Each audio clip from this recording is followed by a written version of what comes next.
नमस्कार साथियों।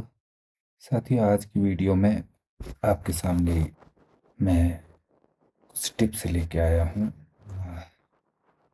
जिससे कि आपको परीक्षा पास करने में काफ़ी सुविधा होगी। टीईटी की परीक्षा, चाहे वो टीईटी 1 हो या फिर 2 हो।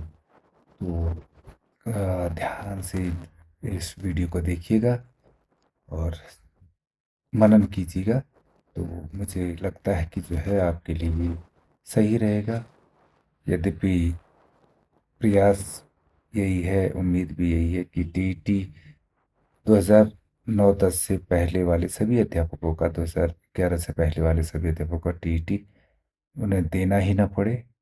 क्योंकि ये तरीका ही गलत है कि टीईटी का जहाँ जन्म नहीं हुआ था, उससे पहले के अध्यापकों से कहा जा रहा है कि नहीं, भविष्यवाणी कीजिए और जो है टीईटी एग्ज़ाम दीजिए। आपको पहले से पता है कि टीईटी एग्ज़ाम, सुप्रीम कोर्ट कहते हैं कि जो है ये ज़रूरी है एक अध्यापक की योग्यता के लिए, इसलिए कंपलसरी है। देखिए आगे क्या होता है शासन में, ये तो बात की बात है। फिलहाल हमें अपनी तैयारी पक्की रखनी चाहिए। तो येन केन प्रकारेण जो है आपको टीईटी निकालना ही पड़ेगा, है ना। या श्याम दाम दंड भेद, बस यह कि आजकल जैसा दिख रहा है कि फर्जी प्रमाण पत्र, इन चक्करों में ना रहें। दुर्घटना से देर भली। ये फर्जी प्रमाण पत्रों से बचने से अच्छा थोड़ी सी मेहनत कर ली जाए और जो है टीईटी हम निकाल सकें। तो चलते हैं, खैर हम स्टार्ट करते हैं कि हमारा ये जो हम्म, वीडियो बन रही है, ये बन रही है कि किस प्रकार से टीईटी 1 और टीईटी 2 को हम पास करें ना। तो साथियों जो है क्या, जो टीईटी पेपर हमारा 1 है वो प्राथमिक वर्ग के लिए है। इसमें जो है क्या आता है, एक तो आपका बाल विकास और वो आता है चाइल्ड डेवलपमेंट एंड पेडागोजी, ठीक है। और इसके अलावा भाषा प्रथम की एक लैंग्वेज का फर्स्ट आता है, लैंग्वेज फर्स्ट, लैंग्वेज सेकेंड, गणित और पर्यावरण अध्ययन। तो इसी से प्रश्न पूछे जाते हैं। और जबकि यूटेट 2 जो होता है वो उच्च प्राथमिक का होता है। इसमें बाल विकास और शिक्षा शास्त्र यानी कि जो है वही सीडीपी, और इसके बाद भाषा 1 और भाषा 2, साथ में गणित या विज्ञान, और इसके अलावा या तो सामाजिक विज्ञान दोनों शामिल हैं। या तो आप साइंस ले लो या आप एसएसटी यानी कि सोशल स्टडी से एग्ज़ाम दो।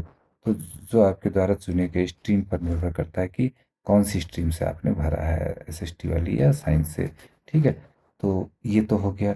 अब इसके लिए परीक्षा की तैयारी के लिए हम कहते हैं, तो परीक्षा की तैयारी के लिए स्पष्ट आपको जो है टाइम टेबल बनाना पड़ेगा पहले साथियों, ना।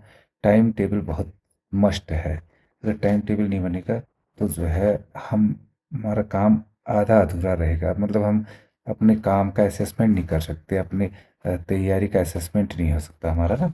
तो वो टाइम टेबल बनाना ज़रूर है। इसके अलावा जो है पुराने साल के आपको जितने प्रश्न पत्र मिलते हैं वो आप कलेक्ट कर लीजिए, ठीक है।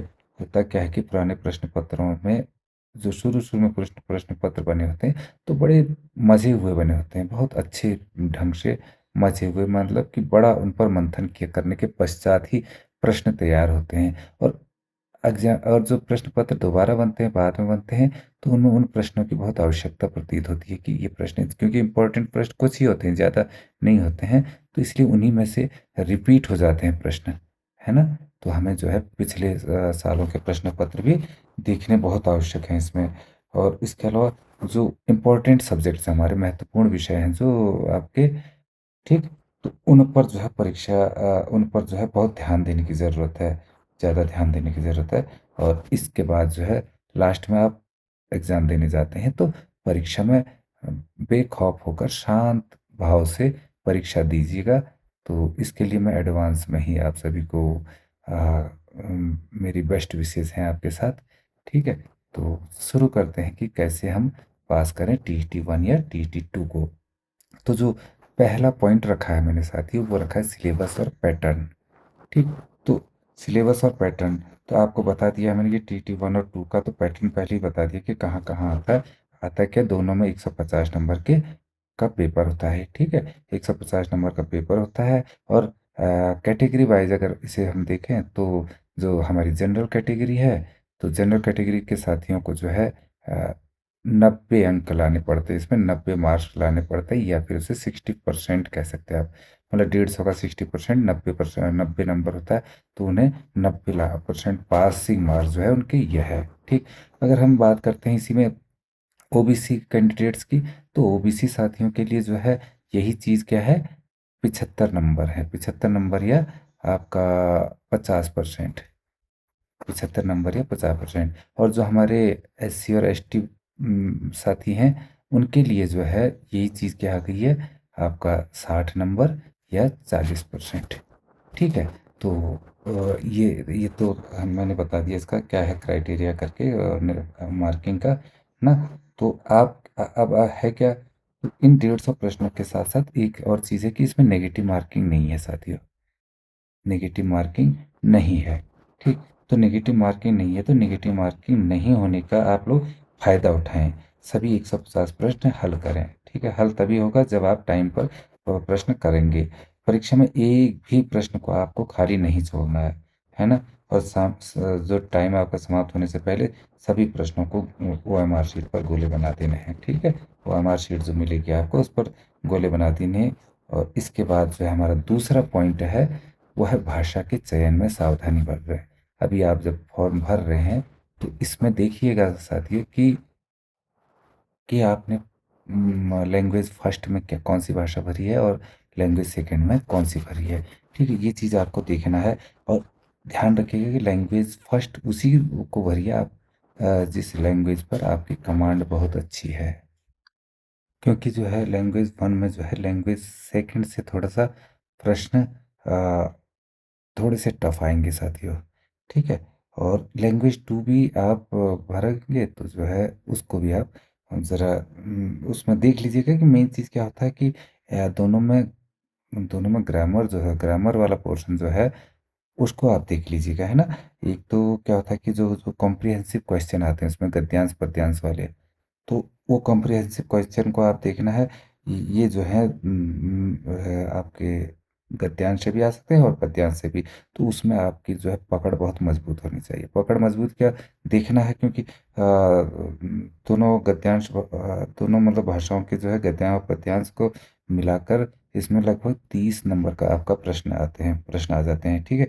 और इनके उत्तर जो होते हैं वो वही गद्यांश में या पैराग्राफ में छुपे हुए होते हैं। तो आपको देखना है, बहुत आसान है। और इससे आप 30 अंक बहुत आसानी से जो है गेन कर सकते हैं। ठीक है। तो प्राप्त कर सकते हैं, इसलिए इसे देखना बहुत अनिवार्य है। तो आप कोशिश कीजिएगा कि एग्ज़ाम से पहले कुछ पैराग्राफ्स पर आप प्रैक्टिस कर लीजिएगा कि कैसे करने हैं। ठीक। चलते हैं नेक्स्ट हमारा जो पॉइंट है, वो पॉइंट है साथियों कि उत्तराखंड SCERT और NCERT की किताबों से ही पढ़ें। ठीक। ये क्या है, एक तो ये वैलिड बुक्स हैं। ठीक। अगर आपका प्रश्न कभी रीचेक होता है, तो इन्हीं एविडेंस के तौर पर आपके मतलब SCERT की और NCERT द्वारा पब्लिश जो होती बुक्स, उन्हीं को उन्हीं से मतलब उन्हीं को साक्ष्य माना जाएगा, उन्हीं वही वहाँ जो लिखा है वही मान्य होगा। ठीक है। और इसके अलावा क्या करना है कि आपने जो जो साथी टेट 1 कर रहे हैं ना, तो उनके लिए कक्षा 1 से लेकर के 5 तक की किताबों का आप बेहतरीन तरीके से अध्ययन कर लें, है ना। और TT 2 करने वाले साथी ये जो है 6 से 8 तक का, 6 से 8 तक की बुक का बहुत अच्छे तरीके से अध्ययन कर लें। क्योंकि अधिकांश जो प्रश्न आते हैं वो कहीं ना कहीं इतनी बुक्स में से आते हैं। TT 1 के लिए 1 to 5th से, और TT 2 के लिए क्लास 6 to 8th से।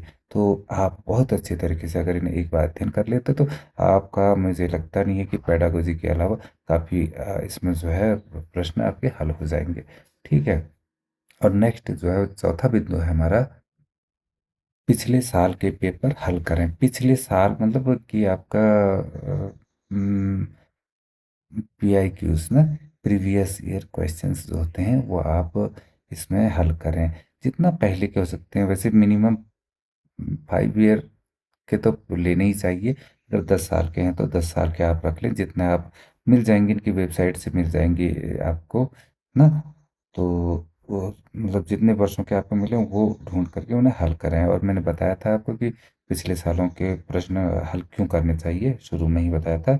तो इसके अलावा जो मुख्य विषय है आपका ये CDP, ठीक है, चाइल्ड डेवलपमेंट एंड पेडागोजी, इस पर विशेष पकड़ बनाइए दोस्तों, क्योंकि ये जो है स्कोर करने में मदद करता है, आपको स्कोर करने में मदद करता है।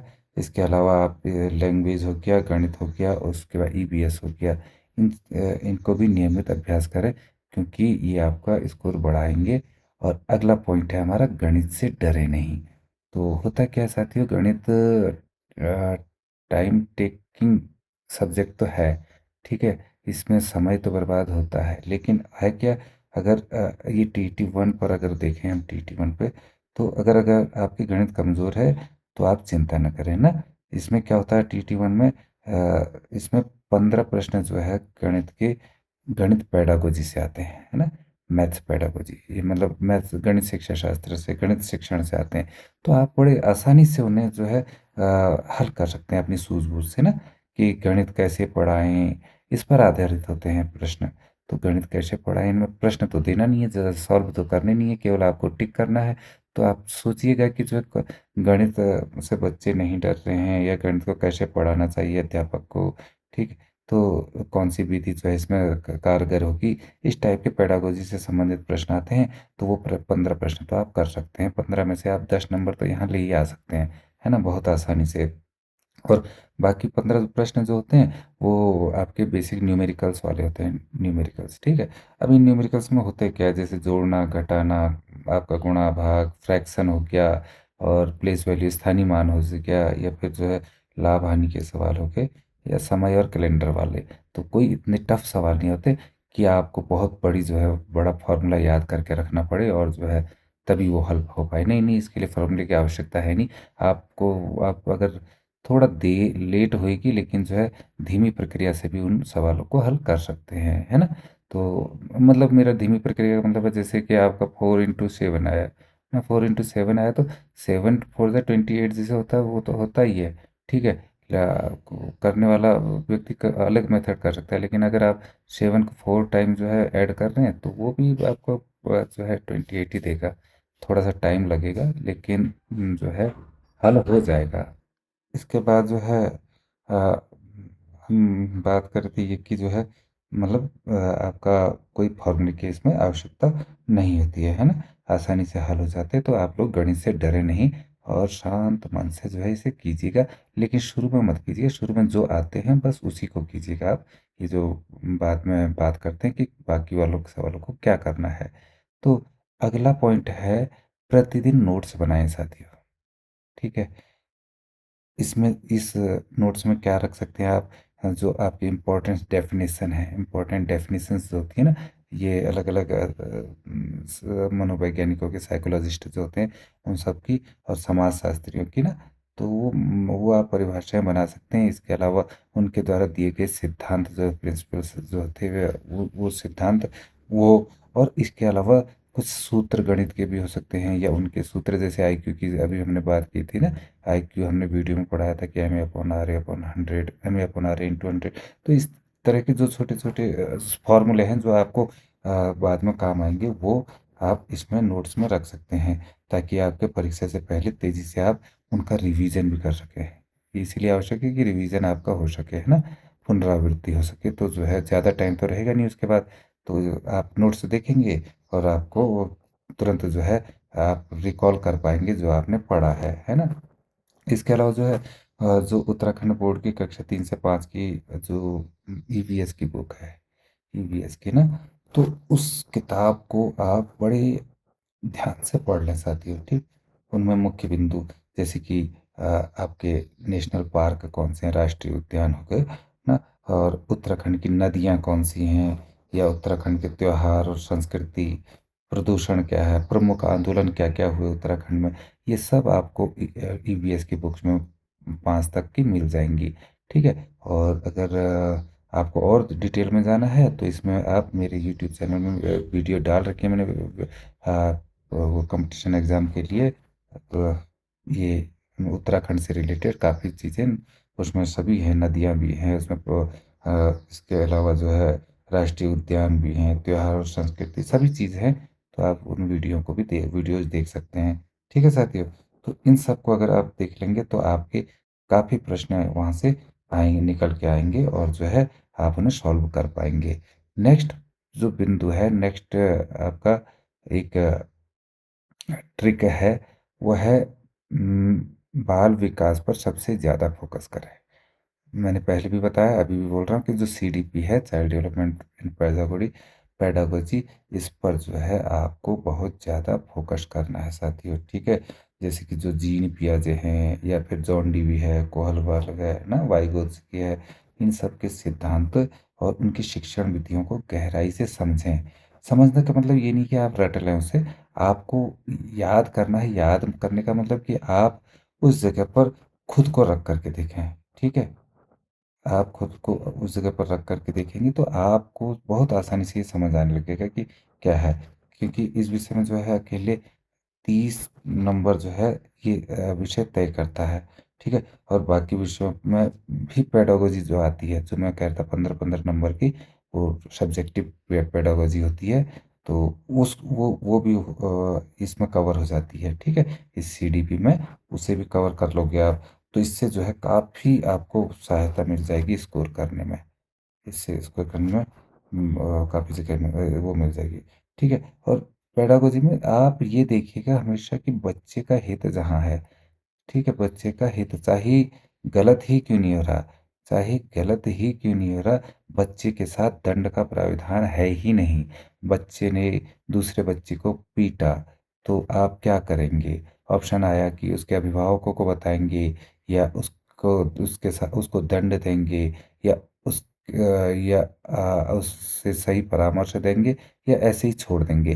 तो आपने सही सबसे सुपीरियर, जो सबसे सूटेबल आंसर है, उसको करना है, ठीक है। यहाँ तो दंड वाला तो प्रावधान है ही नहीं, और अभिभावकों को देख करके दंड मिल सकता है उसे, तो अभिभावकों को बताएंगे ये भी सूटेबल नहीं होता। इस तरीके से आपने सबसे अच्छा वाला आंसर सोचना है इसमें, ठीक है। तो ये चीज़ आपने ध्यान रखनी है कि जो है बच्चे के हित को ध्यान रखना है, ठीक। और जिस भी ऑप्शन में आपको दिखेगा कि बच्चे को एक्टिव दिखाया गया है, तो वो उत्तर हमेशा सही होगा। ये पेडागोजी में होता आया है, ठीक है। जैसे जब जितने मैंने पेपर देखे हैं, तो अगला देखते हैं। अगला है कमजोर विषयों पर अधिक ध्यान देना। तो साथियों, आपको क्या करना है कि आपको जो विषय आपको लगता है कि ये विषय मेरा वीक पॉइंट है, ठीक है, ये वाला मेरा विषय मेरा वीक सब्जेक्ट है, ठीक है, ये मैं इसे मतलब नहीं समझ पा रहा हूँ, या उस पर फोकस कम दिया है, ध्यान मतलब कम दिया था आपने, और अब ध्यान देने की ज़रूरत है, तो उसे अभी दे लो ध्यान, इस समय, ठीक है। आपके पास जब लास्ट के 15 दिन रह जाते हैं, तो 15 डेज में उसके बाद उस पर ज़्यादा फोकस देने की आपको आपके पास टाइम रहेगा नहीं। और अगर उस पर ही फोकस करते रह जाएंगे तो आप बाकी पढ़ेंगे क्या? तो इसलिए 15 दिनों से पहले आप सबसे कमज़ोर विषयों पर अपना ध्यान देते रहें, ठीक है।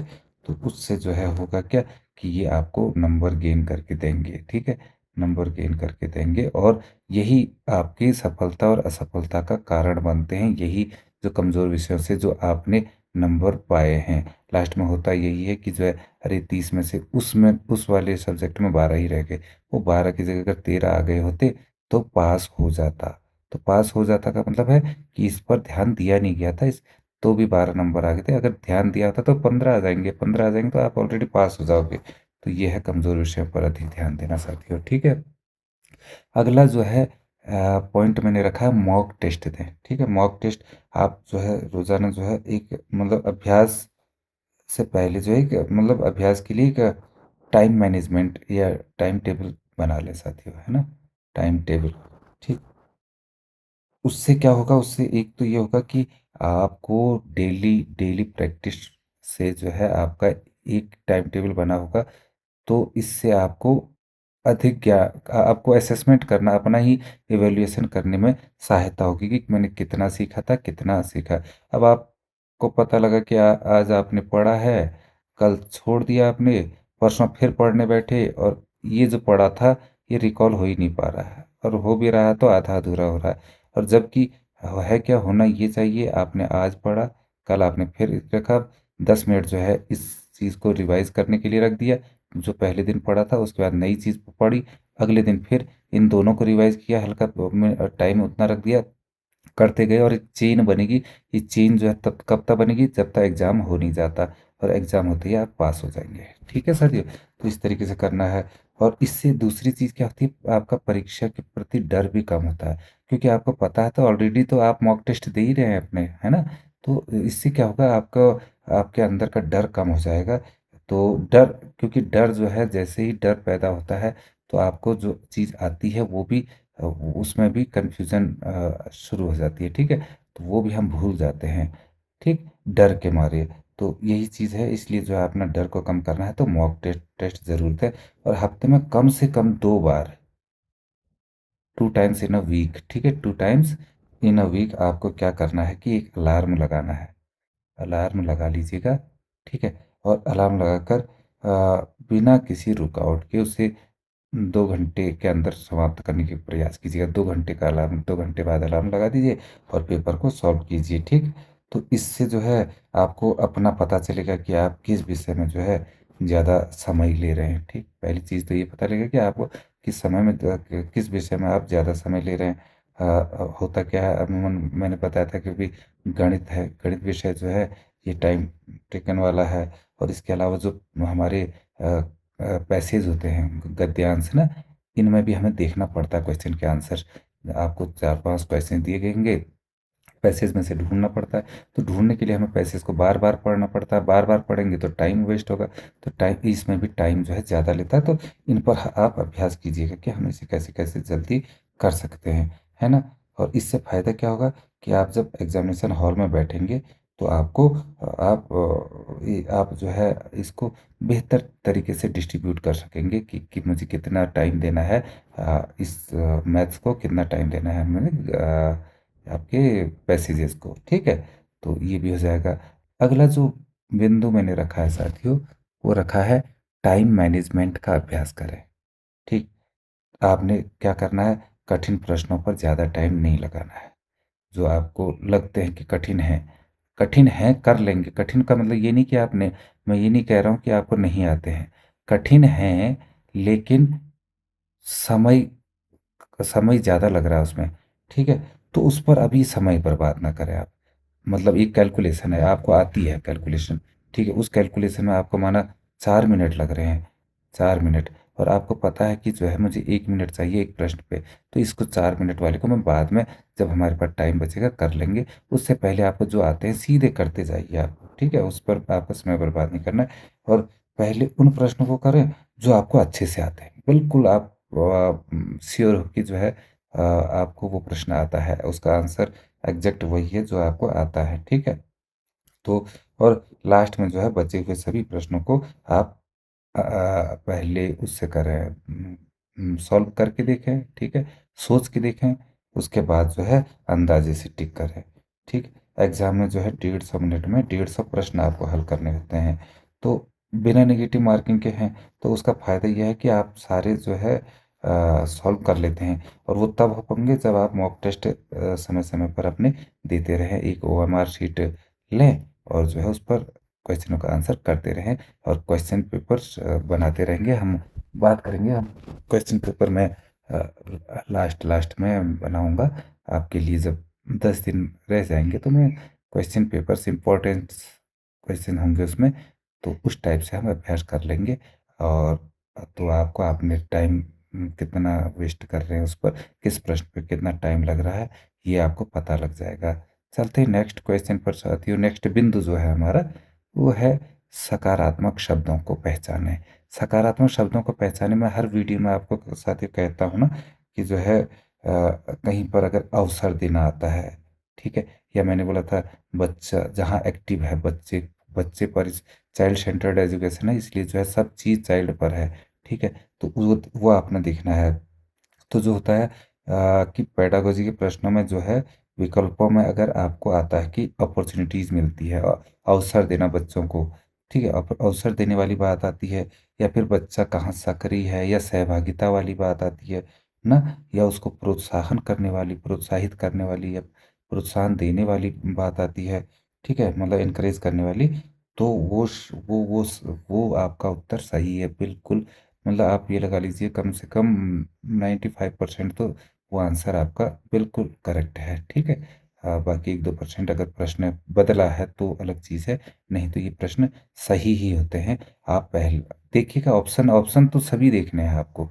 ठीक है। ए बी सी डी पूरे ऑप्शन देखने, देखते ही बिल्कुल नहीं कर दीजिएगा। जैसे कि मैंने पहले भी बोला था कि एक उसमें कि भारत की राजधानी कहाँ है, आया ऑप्शन में आया दिल्ली, उसके बाद आया कलकत्ता, उसके बाद मुंबई आ गया और नई दिल्ली आ गया। ठीक है। तो नई दिल्ली आ गया। अब है क्या, इधर हम डी ऑप्शन में तो पहुंचे नहीं और दिल्ली को हमने करेक्ट कर दिया, तो दिल्ली का आपका गलत हो जाएगा, नई दिल्ली आएगा। ठीक है। तो इसके बाद में आपको पछताने के अलावा कुछ नहीं रहेगा, रिग्रेट्स के अलावा। इसलिए बड़े सोच करके आपको जो है ये काला करना है। फिलहाल मैं सफ़ेद कर रहा हूँ इसे। तो ठीक है। तो ये आपको ध्यान रखना है साथियों ना। और नेक्स्ट हमारा जो बिंदु है वो है नकारात्मक शब्दों से बचे। ठीक है। जो नेगेटिव वर्ड्स होते हैं उनसे आपको बचना है। ठीक है। अब होता कि नेगेटिव वर्ड्स कैसे हैं, जैसे रटंत प्रणाली, क्या कहा हमने, रटंत प्रणाली। तो जो मतलब रूट लर्निंग होती है, रट कर सीखना। ठीक है। वो वो क्या है, एक नकारात्मक है, क्योंकि एनईपी 2020 हमारा क्या कह रहा है ना, हमारी और एनसीएफ हमारा नेशनल करिकुलम फ्रेमवर्क सब जो है रटने का विरोध कर रहे हैं, रटने का विरोध। तो हम रटने वाली प्रणाली को तो हम सपोर्ट कर ही नहीं सकते। तो वो बिल्कुल गलत है, इसका मतलब सोच लीजिएगा। जहाँ पर बात आती है दंड देने की, तो को पेडागोजी में कहीं भी दंड देने का प्रावधान ही नहीं है बच्चे को। तो इसलिए जो है ये भी गलत हो जाएगा कि हम बच्चे को पनिश करने वाली बात कहीं पर करें। बात आती है फिर भेदभाव करने वाली ना, तो अगर भेदभाव वाली आती है तो वो भी हमारे लिए गलत है। चाहे वो जो है वो समावेशी शिक्षा के अंदर है, चाहे जो है जातिगत है, चाहे किसी भी प्रकार का भेदभाव है, तो वो जो है वो हमारे लिए नकारात्मक शब्द हो गया, या वो उत्तर भी हमेशा हमारा गलत होगा। और या फिर कहीं पर मैंने बताया केवल जहाँ पर लिखा आता है हर वीडियो में, हर उसमें मैं जहाँ पर भी केवल लिखा होता है वहाँ आपको बोलता हूँ कि इसमें तो केवल लिखा है, ये तो सही हो ही नहीं सकता। तो केवल का अर्थ तो केवल हो गया। तो ठीक है साथियों, तो ये नकारात्मक शब्द जहाँ होते हैं वो सवाल कभी भी सही नहीं होते, उससे वो गलत ही होते हैं। तो इसलिए जो है आपको ये भी ध्यान रखना है बहुत। ये कुछ टिप्स इसलिए दे रहा हूँ कि कहीं कहीं पर आपको, आप मुझसे समझदार हैं, शिक्षक हैं। ठीक है। तो मैं केवल आपको एक सुझाव और टिप्स ही दे सकता हूँ। ठीक है, ज्ञान नहीं। आप ये मत सोचिएगा कि मैं आपसे ज़्यादा समझदार हूँ और जो है तब आपको टिप्स दे रहा हूँ, नहीं ऐसा नहीं है साथियों। मुझे लगता है कि कहीं पर आपसे जो है ये चीज़ें पॉइंट्स मिस हो रही हों, तो आपको इसका फ़ायदा मिल सके, बस इसीलिए जो है मैं आपको ये टिप्स दे रहा हूँ। ठीक है, चलते हैं नेक्स्ट पॉइंट पर। बड़े विकल्पों पर ध्यान दें। ठीक है। मैंने आपको पहली भी वीडियो में बताया है कि जिस जिस क्वेश्चन का आंसर बड़ा होगा, किसी भी प्रश्न निर्माता को अच्छा नहीं लगता कि मैं जो है एमसीक्यूज में मैं एक लाइन की जगह या प्रश्न का उत्तर इतना बड़ा बना करके दूं, है ना। जिसे हम काम ही करते हैं, किसी भी चीज़ को करते हैं तो हमें लगता नहीं कि जो हम प्रार्थना पत्र ही देख लो, आप प्रार्थना पत्र लिख के देखो, तो आपको नहीं लगता कि जो है प्रार्थना पत्र छुट्टी की या वो दे रहे, तो कि हम बहुत बड़ा लिखें कि हमारे घर में क्या क्या काम हुआ। सीधे लिख देते कि आवश्यक कार्य हेतु जाना है। ठीक है। अब वो आवश्यक कार्य क्या है, बताने की आवश्यकता है भी नहीं। तो इतना इसलिए हम खुद जो है इतना लेजी फील करते हैं, लेजीनेस ना, कि जो है हम बड़ा नहीं लिखते हैं।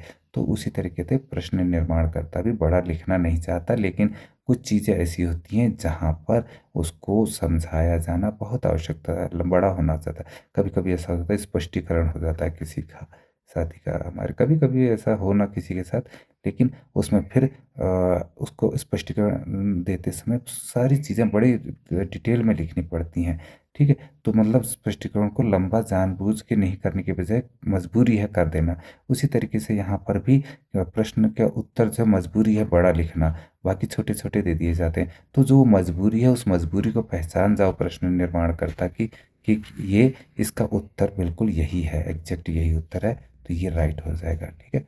हमारा विकल्प बिल्कुल सही हो जाएगा। तो इस पर भी आप ध्यान रखिएगा।